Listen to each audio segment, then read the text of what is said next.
You're listening to Brain Lenses, a show about how we perceive the world, ourselves, and each other. I'm Colin Wright.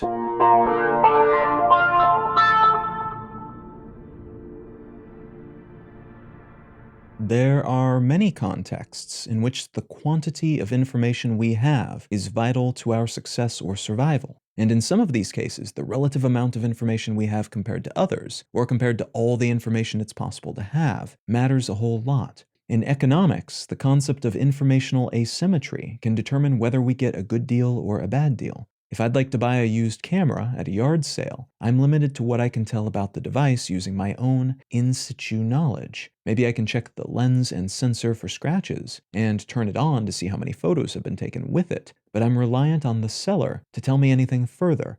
I may be less likely to offer as much as the seller wants to get for their camera because of those unknowns. They have information about the camera's history, use, and finicky pain points that I do not, and my proposed price will be tempered by that gap in my knowledge. I don't want to spend a bunch of money on a lemon.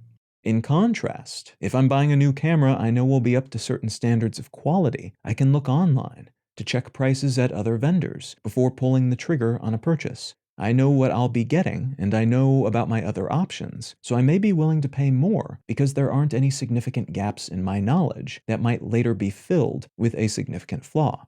Incomplete information can also influence negotiations related to international diplomacy or our relationships with friends and neighbors. When one party knows more than the other, and both parties understand that this is the case, it creates a sort of asymmetric gravity that slants all considerations in one direction or another. We tend to suffer from incomplete information beyond the realm of buying used gear or shopping at the store as well.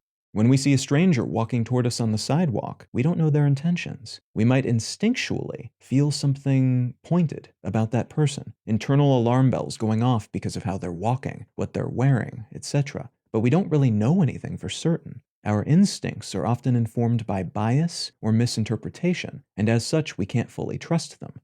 Misperceptions of this kind are common because we arguably lack complete information about anything.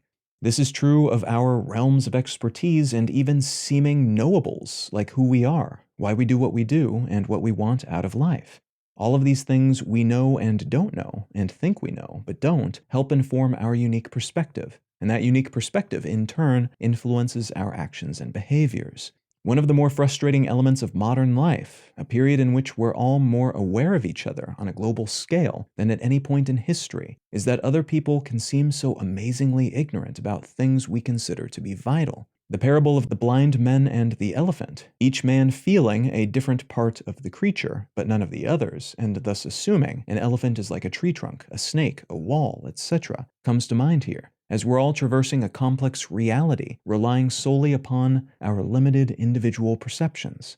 There are other bits of information we can utilize, of course, but doing so requires that we trust outside sources, potentially tethered to interests that aren't our own. I could ask the seller how much the camera is worth, but his response might not be reliable because it's in his best economic interest to inflate the price as high as possible without scaring me away.